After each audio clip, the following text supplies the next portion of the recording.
Bienvenue sur Top Invest, la chaîne des tops d'investissement. Ici, on parle essentiellement d'entreprises de qualité. Alors, aujourd'hui, on va parler de Stanley Black Decker. Donc, j'ai déjà fait plusieurs vidéos sur le sujet, notamment, je pense que c'est la troisième note d'analyse sur le sujet. Et les notes se suivent, hein. Donc, elles ne sont pas généralement à prendre. Voilà, si j'en ai fait plusieurs, vous pouvez à peu près voir ici qu'on pense à peu près sur la même tendance. Donc, on sait à peu près déjà depuis, je pense, depuis à peu près le mois d'octobre, hein, si je ne me trompe pas, soit c'est au mois d'octobre. Bon, bref, vous pouvez aller revoir les vidéos sur Stanley Black Decker, mais on sait pertinemment que présentement, nous avons une entreprise en pleine restructuration.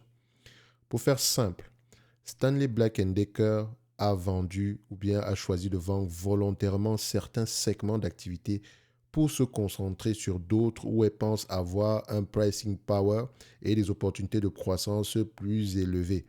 Donc, la baisse de régime que vous voyez présentement sur Stanley Black Decker a été provoquée même par l'entreprise. C'est la première chose à voir. Ce n'est pas que le business de l'entreprise est subitement devenu mauvais ou des choses comme ça. Non. Elle vend volontairement certains segments d'activité, elle rachète d'autres segments d'activité. Ça, on le sait, ou bien vous le savez déjà depuis à peu près le mois d'octobre 2022.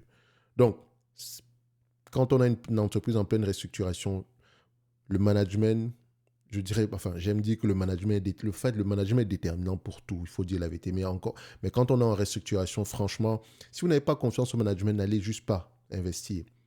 D'accord? N'allez juste pas investir parce que c'est une opération très délicate. C'est pour ça que je disais que depuis le début, si vous êtes intéressé par Stanley Black Decker, il faut être prêt à accepter les secousses qui viennent avec. Parce que ça ne sera pas facile du tout. D'accord? Déjà que ce n'est pas facile pour les entreprises qui sont même déjà à peu près prévisibles, mais encore moins sur les entreprises qui sont en pleine restructuration. Alors, en me basant sur l'écoute des conférences call du troisième trimestre 2023, ainsi que les rapports financiers du troisième trimestre 2023, qu'est-ce qu'on pense aujourd'hui de Stanley Black Decker? Donc, on y va.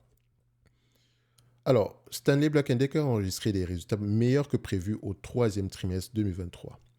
La société a affiché un bénéfice de 1,05$ par action, bien supérieur aux estimations et aux résultats de l'année précédente, sur un chiffre d'affaires de 3,953 milliards.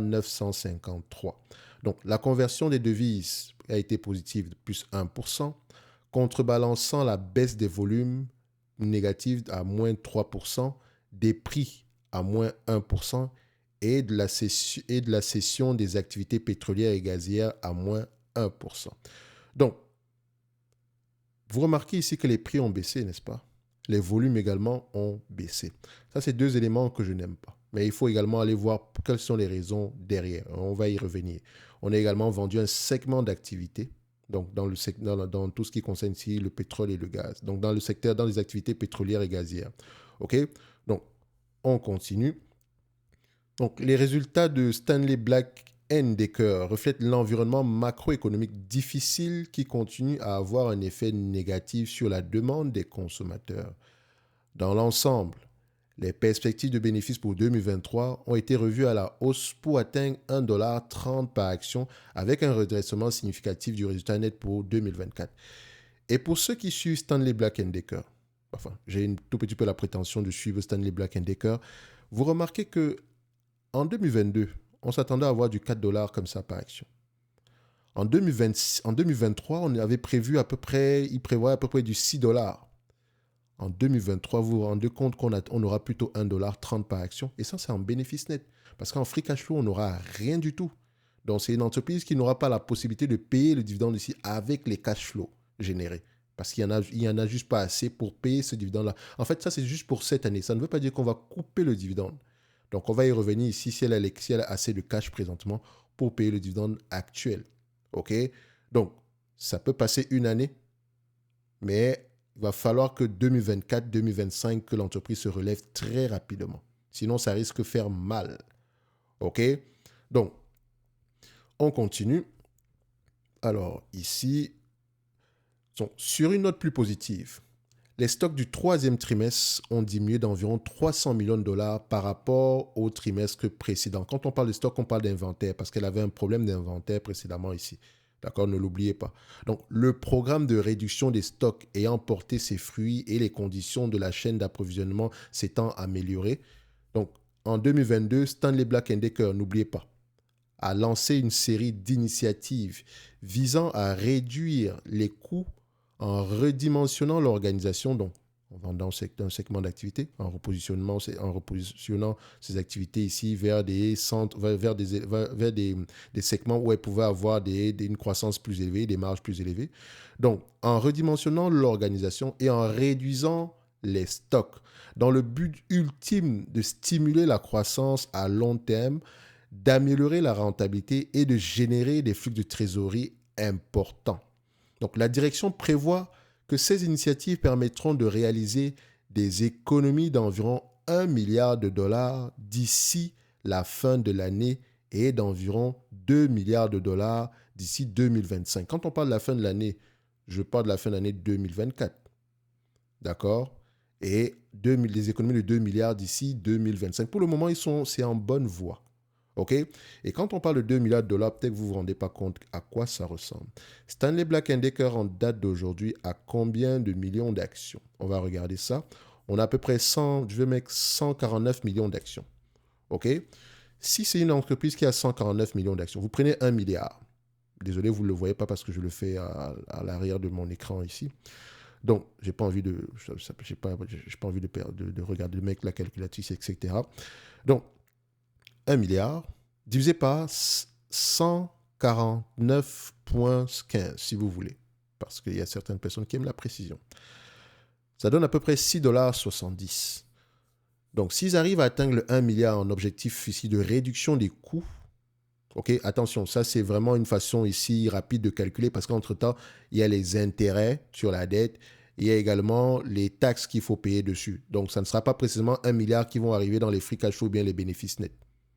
Mais ça vous donne déjà une idée. Ça fait 6,70 $.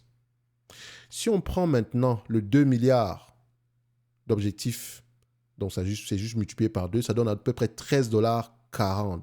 Admettons même que les taxes et tout le reste prennent à peu près 30% de ce montant-là.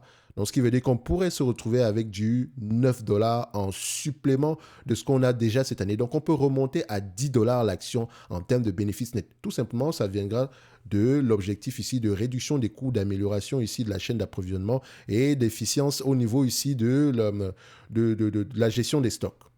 OK? Ça reste un objectif. Pour le moment, c'est ça qu'il faut suivre. Est-ce que par rapport à l'objectif que le management s'est fixé, est-ce qu'il livre la marchandise? L'environnement macroéconomique, c'est temporaire. On peut avoir tendance à parfois vendre plus, parfois vendre moins, ça peut fluctuer. OK? Est-ce que l'entreprise a les reins solides ici pour souffrir à court terme? On va regarder le positionnement de la dette, les taux d'intérêt actuels. OK? Donc, je vais juste terminer la note. Après, on va aller vérifier si elle a les moyens de payer le dividende en date d'aujourd'hui. Donc, les économies de 2 milliards ici par rapport à 2025, etc. Donc, parallèlement, l'entreprise a conclu un accord pour la vente d'un actif non essentiel. À la mi-décembre, Stanley Black & Decker a accepté de vendre Stanley Infrastructure, l'activité d'outils hydrauliques portatifs à Epiroc AB pour un montant de 760 millions de dollars en cash. OK? Donc, à la mi-décembre, en cash. Donc, c'est-à-dire que présentement, quand vous allez à peu près regarder aux environs ici du mois pour le dernier trimestre, cet élément-ci n'apparaît pas. D'accord? Donc, c'est une information supplémentaire ici. Cette transaction devrait permettre à Stanley Black & Decker de se concentrer davantage sur les opportunités de création de valeur dans ses activités principales tout en soutenant ses priorités en matière d'allocation de capital. Donc, on a 760 millions ici que vous verrez sans doute aussi au Q4. C'est une bonne chose. On va regarder à peu près le dividende ici en date d'aujourd'hui. Stanley Black & Decker paye à peu près 3,22 $ par action en termes de dividende, n'est-ce pas? 3,22 $.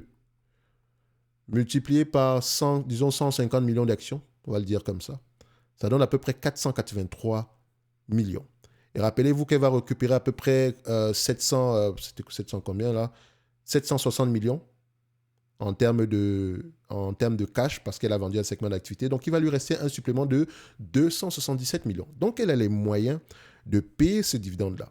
On peut également voir ici, la poche de cash s'élève à combien? Cash, cash. Cash and cash est équivalent de cash. On va regarder ça ici. Au dernier trimestre, 347 millions. Donc, en ajoutant le 700 millions ici, 760, on va atteindre très rapidement ici 1 milliard 100 millions. Donc, on peut payer le dividende ici. On peut même le payer ici juste avec le cash présentement. On peut le payer en 2 ans. Pendant 2 ans. Donc, ça veut dire que pendant 2 ans, cette compagnie peut se permettre de ne pas générer des free cash flow positifs. Donc, mais tout en gardant la capacité ici de payer des dividendes. D'accord? Maintenant, pour ceux qui pensent que c'est bien, c'est pas bien, je vous laisse aller voir ça ici. Mais rappelez-vous d'une chose. Ça, c'est c'est à peu près 2021, 2022. 2023, pour le moment, ici, en termes de free cash flow, l'entreprise prévoit, excusez-moi, c'est plutôt 2022, je fais une erreur. Donc, ça reste une prévision, d'accord? 5 dollars ici de free cash flow en 2023. OK? Le bénéfice net sera moins élevé, enfin, prévu d'être moins élevé tout simplement parce que ici, sans doute, soit on a pris ici une charge exceptionnelle ou il y a eu enfin, le BFR va avoir plutôt un impact au niveau des free cash flows et ça sera positif si on a un BFR ici. Je pense si on a un BFR pour positif.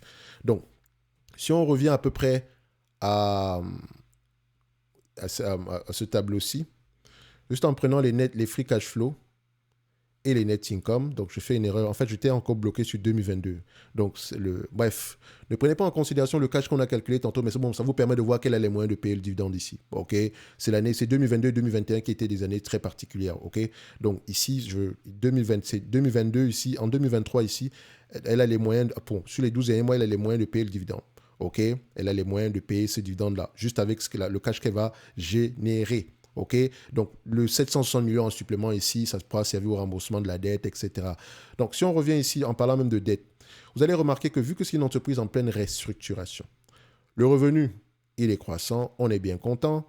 Au niveau des marges, il y a un effet négatif. On avait du 35% avant. Là, on se retrouve à 23%. Est-ce que c'est durable ou temporaire?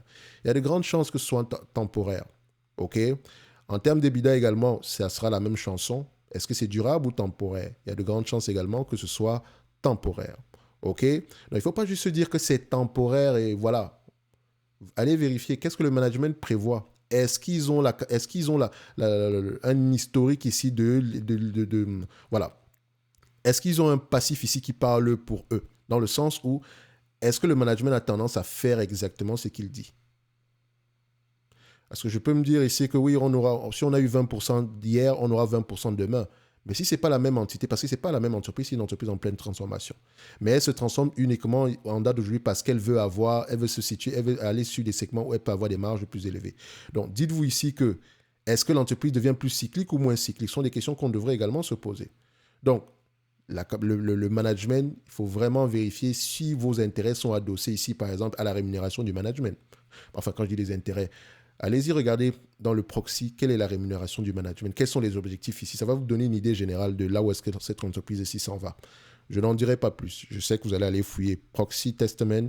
Prenez celui de 2022, il est toujours d'actualité, même s'il y en aura un pour 2023 ici. Donc, vous pouvez voir le salaire du CEO ici, sur quoi il est adossé.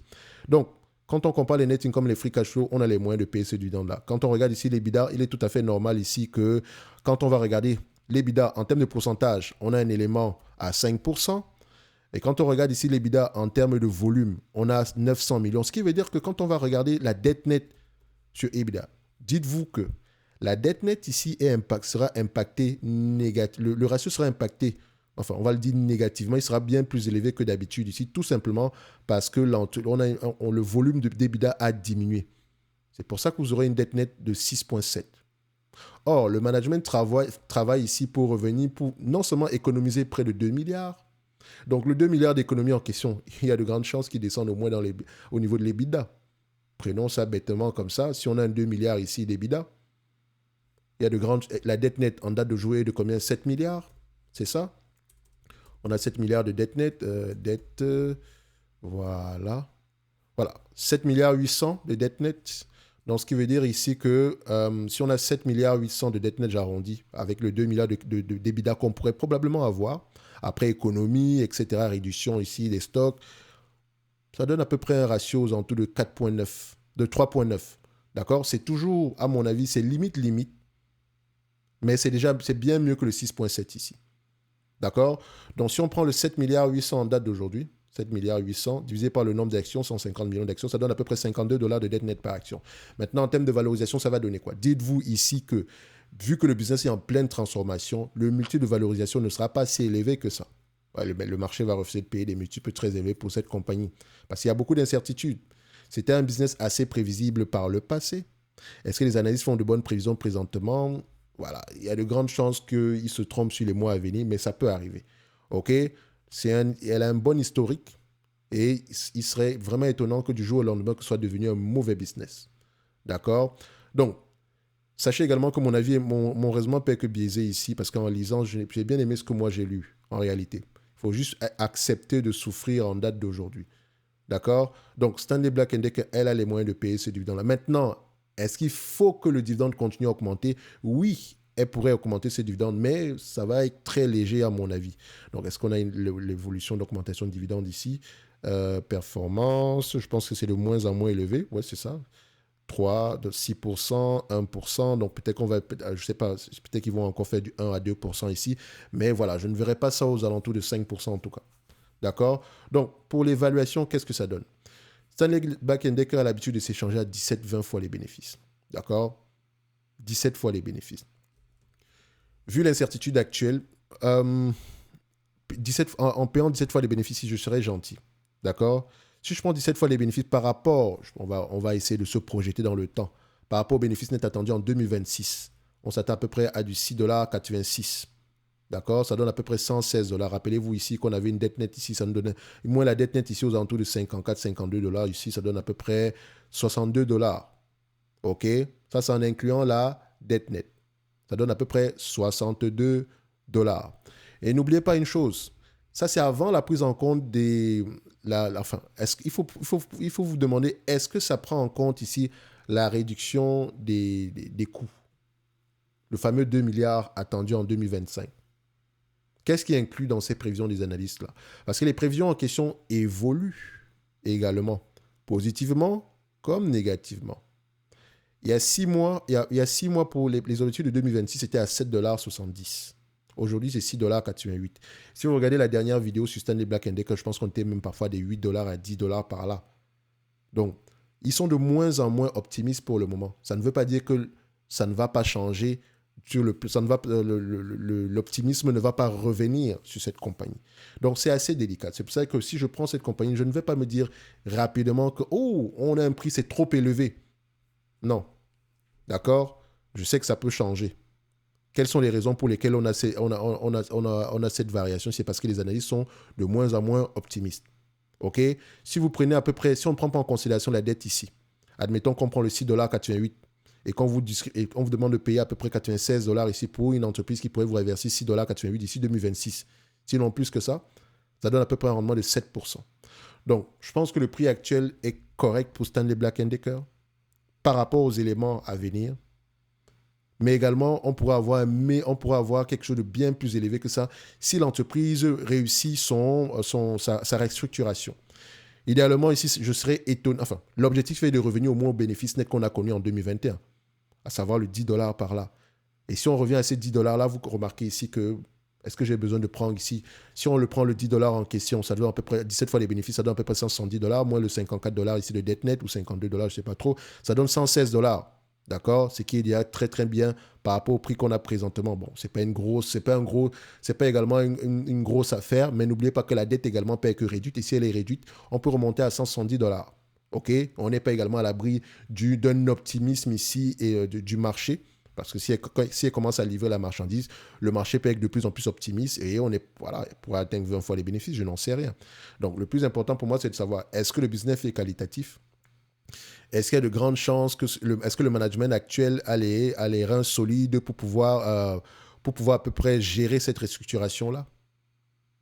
Et l'environnement macroéconomique actuel, en période de normalisation, si l'environnement macroéconomique se normalise ici, est-ce que cette compagnie-ci a les capacités de revenus à du 10 dollars à l'action?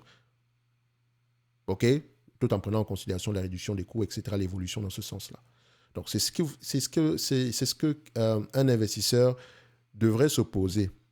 Même que vous recherchez du dividende ou quoi ici, dans tous les cas de figure, vous devez vous demander si l'entreprise, à l'état actuel des choses, a les moyens de survivre. Moi, je pense que Stanley Black & Decker peut survivre. D'accord? Parce que comme je l'ai expliqué, tout ce qui se passe ici est volontaire. C'est volontaire. C'est le management qui l'a décidé. C'est eux qui sont en train de faire toute cette restructuration-là. Parce qu'elle aurait pu rester ici dans son... Voilà. Elle aurait pu ne pas changer comme précédemment. Donc, jusqu'à voilà, le Stanley Black & Decker qu'on avait en 2021, si on l'avait gardé en date d'aujourd'hui, on aurait eu des résultats bien plus positifs que ça. OK? Mais n'oubliez pas également qu'en période difficile, elle a tendance un tout petit peu à souffrir, comme toutes les compagnies d'ailleurs. Donc, ceux qui sont... Je ne veux pas vous convaincre ici à garder vos actions Stanley Black & Decker. Ce n'est pas le but. Hein. Je vous dis ce que moi, j'ai compris. Je peux rester optimiste sur la compagnie. Et quand bien même je choisirais d'investir ici, je sais également que les choses pourraient ne pas bien se passer.